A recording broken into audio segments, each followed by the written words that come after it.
बीच ICC ने कुछ नियम जारी किए हैं टी20 वर्ल्ड कप को लेकर के। तो टी20 वर्ल्ड कप को लेकर के आईसीसी के नए नियम क्या हैं वो आपको बताते हैं एक एक करके, फिर आप बताइएगा कि वो नियम सही है या गलत। हालांकि इनमें से कुछ नियम हैं जिन्हें बीसीसीआई स्वीकार नहीं करता है, बीसीसीआई नहीं मानता है और आईसीसी के इन नियमों को आईपीएल में भी लागू नहीं किया जाता है। चलिए एक एक करके आपको सभी नियम बताते हैं। तो सबसे पहला नियम है आईसीसी की ओर से जो टी20 वर्ल्ड कप में लागू किया जाएगा, वो है स्टॉप क्लॉक का नियम। इसके तहत आईसीसी ने कहा है कि 2 ओवर के बीच सिर्फ और सिर्फ 60 सेकेंड का टाइम मिलेगा। एक ओवर खत्म होने के बाद दूसरा ओवर शुरू होने से पहले सिर्फ फील्डिंग टीम को 60 सेकेंड का वक्त मिलेगा। इसी वक्त के दौरान आपको फील्ड चेंज करने हैं, छोर बदलने हैं और नए गेंदबाज को अपनी बॉलिंग करने के लिए, नया ओवर फेंकने के लिए ओवर शुरू भी कर देना है सिर्फ 60 सेकेंड में। अगर 60 सेकेंड से ज़्यादा का वक्त लगता है तो टीम पर पेनल्टी लगाई जाएगी। ऐसा पहली बार होने पर टीम को वार्निंग दी जाएगी और दूसरी बार होने पर 5 रन ऑपोजिशन के स्कोर कार्ड में ऐड कर दिए जाएंगे। तो 5 रन का फाइन फील्डिंग टीम को झेलना पड़ेगा।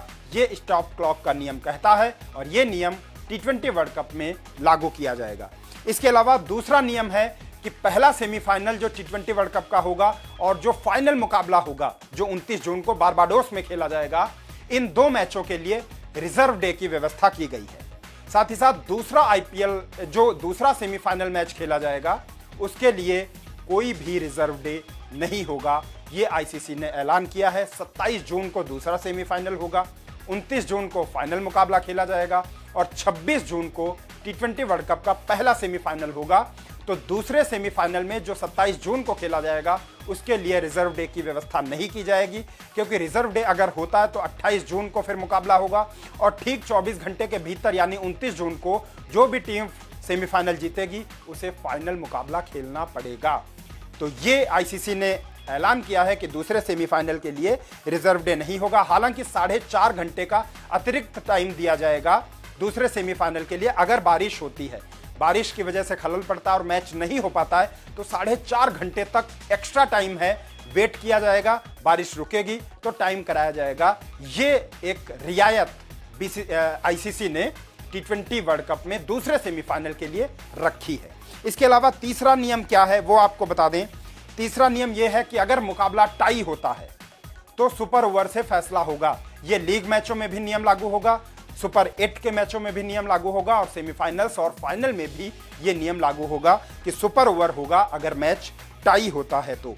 साथ ही साथ चौथा नियम आईसीसी का ये है कि टी20 मैच 3 घंटे और 10 मिनट के भीतर खत्म हो जाना चाहिए। एक मुकाबला 3 घंटे 10 मिनट के भीतर खत्म होना चाहिए। हालांकि ये नियम बहुत ही टफ है, इसे इंप्लीमेंट कर पाना मुश्किल होगा, क्योंकि कम से कम एक पारी को खत्म होने में 90 मिनट का वक्त लगता है। यानी 2 पारियां खत्म होने में लगेगा 3 घंटे का समय। 90 मिनट मतलब 180 मिनट यानी 3 घंटे और बीच में इनिंग्स ब्रेक होगा 10 मिनट का और 10 मिनट ही अतिरिक्त दिए हैं आईसीसी ने, यानी 3 घंटे 10 मिनट में मैच खत्म होना चाहिए। अगर 90 मिनट में पारी खत्म नहीं हो पाती है तो फिर फील्डिंग टीम की मुश्किलें बढ़ जाएंगी, कप्तान की मुश्किलें बढ़ेंगी, क्योंकि कप्तान को जुर्माना झेलना पड़ेगा, बाकी खिलाड़ियों को भी जुर्माना झेलना पड़ेगा और अगर गलती दोहराई जाती है तो बैन भी झेलना पड़ सकता है कप्तान को। तो ये नियम आईसीसी ने लागू किया है टी20 वर्ल्ड कप के लिए। साथ ही साथ बारिश होने पर डकवर्थ लुईस नियम के तहत रिजल्ट निकाला जाएगा और डकवर्थ लुईस नियम लागू होगा दूसरी पारी के 5 ओवर खत्म होने के बाद। अगर दोनों पारियों में बारिश होती है, पहली पारी में भी बारिश होती है लेकिन पहली पारी हो जाती है, फिर दूसरी पारी शुरू होती है और दूसरी पारी के 5 ओवर के बाद बारिश आ जाए और दोबारा खेल शुरू न हो पाए, ऐसे में डकवर्थ लुईस नियम से फैसला जो है रिजल्ट निकाला जाएगा, मैच रिजल्ट निकलेगा। लेकिन अगर 4.5 ओवर होते हैं दूसरी पारी के और बारिश हो जाए और फिर दोबारा खेल शुरू करने की संभावना ही न हो, ऐसे में डकवर्थ लुईस नियम लागू नहीं होगा। डकवर्थ लुईस नियम जो होगा वो लागू होगा सिर्फ दूसरी पारी के 5 ओवर पूरे होने के बाद।